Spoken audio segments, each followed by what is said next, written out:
na, na, na, na, na.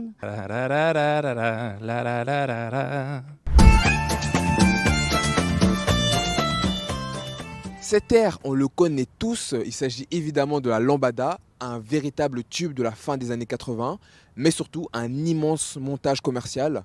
Je vous explique tout. Tout a commencé le 21 juin 1989. La lambada, également titrée Chorando Se Foi, est présentée au public lors de la grande nuit des tubes de l'été. Et évidemment, le succès est immédiat.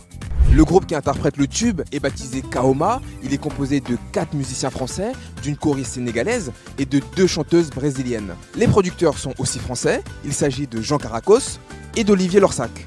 À l'époque, ils expliquent qu'ils ont découvert la lambada lors d'un voyage au Brésil et qu'ils la tiennent d'un compositeur brésilien inconnu. Mais quelques mois plus tard, on se rend compte que c'est un mensonge. La lambada tient plus du plagiat que de la révélation musicale, puisque le titre ressemble énormément à la chanson bolivienne Llorando Se Fue. Écoutez.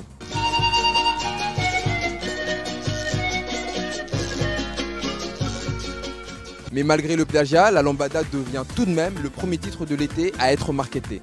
Son lancement est basé sur une véritable stratégie commerciale bien calculée en partenariat avec TF1 qui organise 250 passages du morceau durant l'été 89. Le tube est aussi sponsorisé par la marque Orangina qui reprend le titre lors de ses spots publicitaires. Lambada avec Orangina. À l'époque, la différence est telle qu'on avait du mal à différencier les publicités de la boisson du véritable clip de la chanson.